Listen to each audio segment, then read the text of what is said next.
Super hot content of the market, Bindra ji और महेश्वरी जी। मैं कोई बहुत बड़ा इन्फ्लुएंसर नहीं हूँ, एक छोटा सा बिजनेसमैन हूँ, एक छोटे से शहर का एक छोटा सा व्यापारी। बट क्या है, सीख किसी से भी किसी को मिल सकती है। और ये तो ऑलरेडी बहुत बड़े इन्फ्लुएंसर्स हैं, दुनिया को ज्ञान देते हैं। और कहीं ना कहीं हम लोग इन दोनों महान हस्तियों से प्रभावित हैं। महान क्यों कह रहा हूँ? क्योंकि उनके पास ज्ञान है, ज्ञान बहुत ज़्यादा है। ज्ञान मैं क्या बांटना चाह रहा हूँ, क्या बोलना चाह रहा हूँ, कोई बहुत ज़्यादा औचित्य नहीं है, बहुत ज़्यादा वर्ड्स मेरे वैल्यू नहीं रखते हैं। लेकिन फिर भी ऑर्डिनरी ऑडियंस यानी हम और आप बोलना चाहता हूँ कि ये स्कैम स्कैम बोला जा रहा है। मैंने दोनों की जो है रीडिंग की, इनकी वीडियोस देखी थोड़ी देर सुबह। उसके चलते मैं बोलने आया हूँ कि महेश्वरी जी ने एक टिप्पणी दी थी एक बहुत बड़े यूट्यूबर के लिए, जिनका नाम ओपन नहीं हुआ था, उन्होंने नाम ओपन नहीं किया था। इनफैक्ट मैं बोलूँगा कि एक छोटा सा एक स्टूडेंट आया था इनके शो पे, महेश्वरी जी के शो पे, जिसने अनाउंस किया था कि एक बहुत बड़े यूट्यूबर ने मेरे से पैसे चार्ज किए। मैं ये पार्ट इसलिए रख रहा हूँ, अपार्ट इसलिए रख रहा हूँ कि किसी की भी छवि किसी भी कंफ्यूजन के चलते धूमिल ना हो जाए। फॉर एग्जाम्पल कि उस बच्चे ने अनाउंस किया कि मेरे को एक बहुत बड़े यूट्यूबर ने एक 50,000 रुपये का कोर्स बेचा, जिस कोर्स को लेकर के मुझे कुछ खासा फ़ायदा नहीं मिला और उस फायदे के चलते मेरा नुकसान हुआ। उस बात को लेकर के महेश्वरी जी ने एक नॉर्मली एक टिप्पणी की थी जिसमें किसी का नाम नहीं लिया था। लेकिन शायद आप लोगों को मैं बता दूं कि बिंद्रा जी ने उस वीडियो को देखा और उनको पर्सनली वो हिट बैक हुआ और उन्होंने लीगल नोटिस भेजा महेश्वरी जी को। अब ऐसे फॉर एग्जांपल मैं एक बहुत छोटा आदमी हूँ, लेकिन मेरे ऊपर भी कुछ वीडियोस बनाते हैं, कुछ लोग बोलते हैं, इनडायरेक्ट वे में बोलते हैं। तो इसका मतलब ये नहीं बनता है कि उन छोटे लोगों पे मैं एक्शन लूँ। छोटे लोगों का इन द सेंस, मैं महेश्वरी जी को छोटा नहीं बोल रहा हूँ, मैं उन छोटे लोगों की हरकतों पे बोल रहा हूँ कि जो लोग जैसे फॉर एग्जांपल हमारे ऊपर टिप्पणी करते हैं, वीडियोस में रोस्ट वीडियोस बनाते हैं।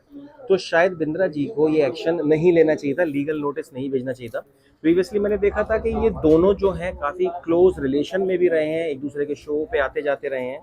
और फिर इन लोगों के बजट्स ओपन हो रहे हैं कि वो 36 लाख रुपए शो पे जाने का लेते हैं, वो 9 लाख रुपए वीडियो बनाने का लेते हैं। तो बात ये थी कि बिंद्रा जी एक्शन में नहीं आते। अब बात जो थी, वो जो जहर उठा वो उठा कैसे? वो एक स्टूडेंट से उठा जिसने कोर्स खरीदा था। अब वो कोर्स क्या था वो नहीं पता, क्या वो कोर्स उसके यूज का था कि नहीं था, वो कोर्स उसको कहीं आगे ले जाने के लिए, इन्फ्लुएंस करने के लिए यूजफुल था नहीं था। उसने कुछ नहीं देखा, उसने कोर्स खरीदा कि कोर्स खरीद करके मैं आईबीसी बन जाऊंगा, मैं एक बिजनेसमैन की श्रेणी में आऊंगा। कुछ बच्चे ऐसे थे जो घर बाहर मतलब कुछ नहीं करते थे, गांव देहात से थे। कोई बच्चे जो है अपनी कोचिंग छोड़ छोड़ करके इस आईबीसी के कोर्स को लिया, क्योंकि हर इंसान लाइफ में रिच बनना चाहता है। अब उन बच्चों की टेक्निक, मेंटल जो स्किल था, वो हो सकता है वो सर्विस के लिए बना हो सकता है वो किसी सरकारी जॉब के लिए बना हो। लेकिन आईबीसी का पैसा सपना जो होता है, पैसा सपना दिखाता है, और वो सपना जब टूटता है तो आदमी को सबसे ज़्यादा दुख होता है।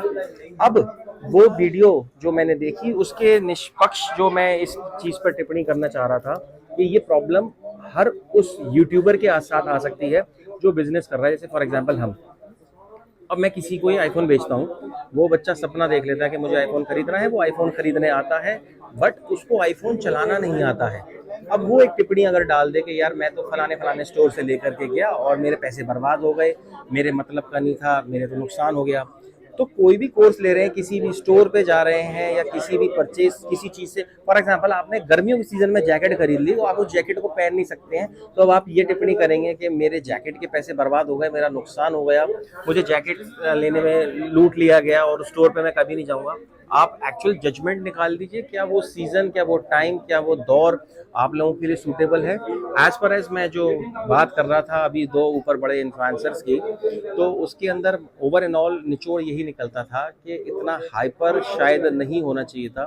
प्लस टिप्पणी निकली कि बिंद्रा जी डॉक्टर ही नहीं है। तो मैं आप लोगों को बताऊं, मैं कुछ नहीं बता सकता हूँ। जो स्टडी मैंने की थी, he is not a MBBS, ठीक है बात है, लेकिन वो डॉक्टरी फर्जी नहीं लगा रहे हैं, वो डॉक्टर लगा सकते हैं क्योंकि उन्होंने श्रीलंका की एक यूनिवर्सिटी है जो 3 लाख रुपए में एमबीबीएस डॉक्टर का आपको एक बैजिंग या एक देती है, मोनोग्राम देती है आपको, आप लगा सकते हैं। वो श्रीलंका से आप कर सकते हैं। तो उन्होंने श्रीलंका से वो डॉक्टरी जो है उन्होंने वहाँ से की। He is not an MBBS, but वो डॉक्टर जो लगा रहे हैं वो फर्जी नहीं है, वो डॉक्टर लगा सकते हैं। अब बात फिर से आ जाती है महेश्वरी जी पर कि उन्होंने जैसे कहा कि फ्रॉड हुआ, स्कैम हुआ। तो सर मेरे ख्याल से, मेरी छोटा मुंह बड़ी बात हो जाएगी, ये स्कैम नहीं था, ये मेरे ख्याल से उस टीम की गलती थी जिस टीम ने आगे बेचने वाले प्रोडक्ट को जो है ध्यान नहीं दिया। फॉर एग्जांपल हमारे पास अगर कोई ऐसा गांव का बच्चा आता है या लेडी आती है जो बोलती हैं कि फ़ोन, तो शायद हम लोग कहीं ना कहीं जजमेंट निकाल लेते हैं ये फ़ोन वो नहीं चला पाएंगे, तो हम उनको गाइडेंस दे देते हैं कि ये चीज़ शायद आपके मतलब की नहीं है। ये गलती उनकी उस टीम की रही जिन्होंने प्रॉफिट अर्न करने के लिए ये नहीं देखा क्या वो कोर्स खरीदने वाला स्टूडेंट आईबीसी बनने के योग्य है कि नहीं है। फॉर एग्जाम्पल वो बच्चा 12वीं पास है या बीए किया हुआ है, उसकी उम्र बहुत ज़्यादा नहीं है, उसके पास तजुर्बा बहुत सारा नहीं है, उसने 50,000 रुपये ला करके दिए कि मैं आपका आईबीसी कोर्स खरीदूंगा और आगे बेचूंगा। इनफैक्ट मेरे पास आईबीसी के लिए मैं पर्सनल बता सकता हूँ, मेरे ख्याल से इसमें मेरे पास अगर कॉन्टैक्ट में सेव हो तो बहुत बार देखिए बड़ा बिजनेस के नाम से मेरे पास भी एक नंबर सेव है, मैं दिखा सकता हूँ आपको, ये आ रहा होगा ऑन स्क्रीन पे।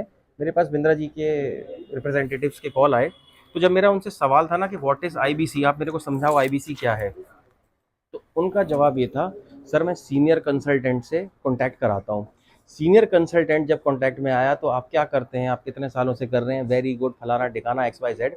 5 मिनट बात होने के बाद जो मेरा सवाल था एग्जैक्टली आईबीसी क्या है, तो उस पर उनका कोई जवाब प्रॉपरली नहीं आ पाया। इनफैक्ट इन डिटेल से मानूंगा कि टीम को क्या बेचना है ये पता है, पर जो वो बेच रहे हैं उसमें है क्या उनको एग्जैक्टली वो नहीं पता।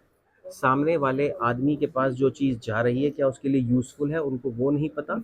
निचोड़ ये था मेरे ख्याल में, इतना बड़ा आदमी मैं नहीं समझता हूँ कि शायद मेरे शब्द सही हो कि फ्रॉड किया होगा।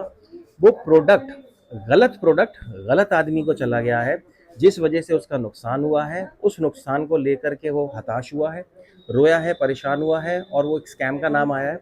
मेरे ख्याल से बिंद्रा जी को कोई असर नहीं पड़ेगा अगर 200-300 करोड़ रुपए का साल का टर्नओवर है, और अगर गरीब बच्चे हैं, कोई अपना घर गिरवी रख के आ रहा है या गोल्ड बेच के आ रहा है, तो उनके पास अगर 20-50 करोड़ रुपया ये वापस कर देते हैं, तो शायद इतनी बड़ी हस्ती को कोई फ़र्क नहीं पड़ने वाला है, और मेरे इन शब्दों से कोई फ़र्क नहीं पड़ने वाला है। मैं एक general knowledge, general choice of अपनी मेंटल वर्ड्स मैं शेयर कर रहा था कि कोई इंसान फ्रॉड नहीं होता है, कोई बड़ा बिजनेसमैन फ्रॉड नहीं होता है, ये मिसकम्युनिकेशन हुआ है। और जो ये टिप्पणी मैंने की इतनी सारी, वो वीडियो से सिर्फ मैं इतना सीखा, यदि आपके ऊपर कोई टिप्पणी कर रहा है तो ignorance is the best policy, क्योंकि रातों रात रईस बनाने वाली पॉलिसी सिर्फ आपको रातों रात भिखारी बना सकती है।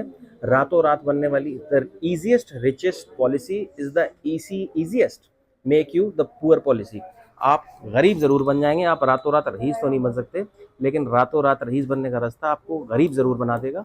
तो इसलिए कोई भी प्रोडक्ट हो, कोई भी कोर्स हो, कोई भी फील्ड हो, गलती सामने वाले की नहीं हमारी खुद की होती है। तो इसलिए इस हॉट ऑफ द टॉपिक पे कुछ बोलने का मन किया, तो आपसे रूबरू हो लिया। कुछ गलती हो तो माफ़ कीजिएगा, बट हो सके तो चैनल को फॉरवर्ड कर दीजिएगा, सब्सक्राइब कर लीजिएगा। यहाँ मोबाइल बेचते हैं, मोबाइल आपको मिल जाएंगे, बढ़िया मोबाइल मिल जाएंगे। हमारी वेबसाइट है msmobileshopee.in, कोई स्पेस मत दीजिएगा, msmobileshopee.in लिख दीजिएगा, और चाहे तो इस गरीब को सेवा का मौका दे दीजिएगा।